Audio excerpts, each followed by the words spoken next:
I've discussed quite a bit in the past about having a near-death experience over 50 years ago now, and gone into quite a bit of detail about what that was like. There have been two other peak experiences that have happened to me since I had that initial near-death, and I'd like to share them with you. I'll share the second one and how important that was and how powerful that was to me. So it's part of a sort of a series of explaining these events and these experiences, and take from it what you will. It's not important for me to convince you of anything. I'm just sharing what happened for me. And if it's able to give you some understanding or some insight for yourself, and so that you can then have your own experiences, well, that's really what I'm on about. So after I had the experience of dying in a hospital situation when I was 15, nearly 16, about 5 years later, it would have been 5 years, I had another very powerful experience which kind of continued on from the initial experience. So I'd been living with some friends, and we'd come from the Northern Territory and we'd come to live in the northern part of Queensland, the Atherton Tablelands. And we, as a sort of a backstory, you need to know a little bit of that, we had been regularly meeting and meditating together. So we all kind of had this idea that if we sat together and we spent time together and we meditated together, that A, we'd get on a lot better, which did make a big difference. It did definitely help that. And B, we all had this desire and interest to grow spiritually. And at that stage, we were really hoping that the world was going to wake up and it was going to be peace and love and mung beans. And this was back in 1980, and it didn't quite happen. But we were very enthusiastic about wanting to grow personally and connect with other like-minded souls and form a community. And I still have that dream today, and that goes onwards. But what had actually happened was I was sitting on the back steps in a shared house. We were all renting this house together. And after we'd done a really powerful meditation the evening before, and one of the ladies in the group used to drop into a very deep state and do like channeling stuff. So we'd get these inspired sort of conversations coming from a place within herself, and it was at that stage we understood that there was such things as guides or guardian angels, or it's got different names in different cultures. Anyway, so we were very open and enthusiastic about learning more. Like at that point in my life, I was still like, I'm so young, I don't know much yet, and any new thing, I'm into it.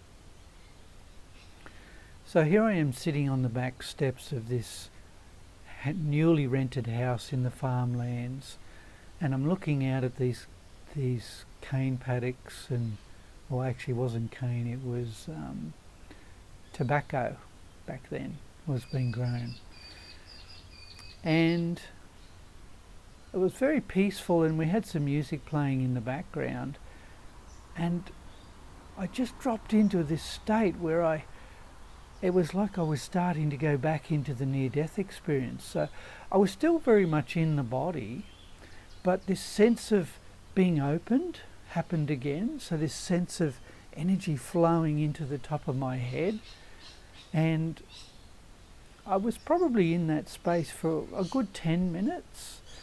And so this energy started to pour into me, and the other people in the house were just doing their thing. They had no idea that I was having this really amazing, very blissful experience. And as this energy was coming into me and just pouring into me, I felt like I was a big cup and I was being opened up, and it's just pouring in, pouring in. I couldn't talk. It was not possible to, it was just quite an overwhelming feeling. And And once again, I had this feeling like in the initial experience of being completely expanded. I was so much bigger. I felt like I was becoming huge. I was being inflated. And it was incredible. Like, once again, very hard to describe the feeling, but it was awesome. That's the only way that's kind of words that I can describe it. And as this thing was unfolding, it was like I was getting a download of information, and I was being told that this is your future. This is where you're inevitably going to get to. It didn't say in any time sequence. It didn't give me that, but it was like, this is your destiny. You're going to become this. You're going to come back to this. This is who you really are. And at that stage, I'd been learning and studying, and got our kookaburras there. I'd been really interested in the idea of the soul and the spirit and spirit guides, and what was all that stuff and what did that mean. And I'd been researching ancient cultures and other religions to try and get an understanding of that. And there was this, not in actual words, but in thoughts and feelings, there was this voice again, and I realized it was actually the voice of what I would now call the higher self, or my higher self. And it was giving me this loving, awesome, incredible experience, and sharing with me that this is who I really am, and this is who I really am going to come back to, and that this is the essence that we've all left. So it wasn't just for me. It wasn't about, oh, I'm special and it's only for me. It was sort of saying, this is the destiny for everyone, and that life on this planet was very particularly organized and had an actual meaning to it.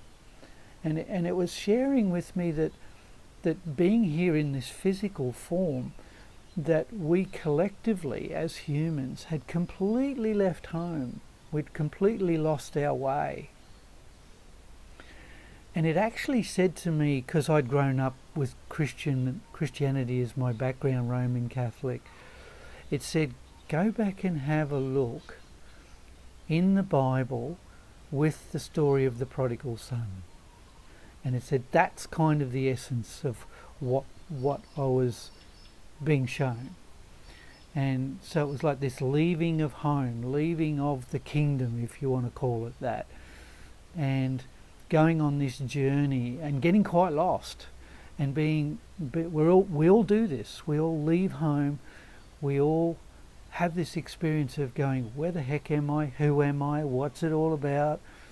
How's it going to work? Where am I going to go with it? And so I was being given this incredible feeling, and it was so strong. Like I said, I could not talk. I couldn't make a noise. I couldn't make any sound. And I was just like, oh my God, I am just huge right now. And as this energy was flowing into me, it was like flowing out of me as well. And it was coming into the house, it was going out all around me. And I'm like, this is freaking awesome. And all it could convey to me was, this is love. This is what real love is. It's not about being nice. It's not about being polite. It's not about even being human.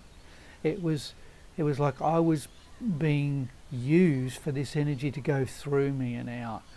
And the only thing that I wanted to do was to keep giving this energy. It was the highest high I have ever experienced while I've been here in this human body.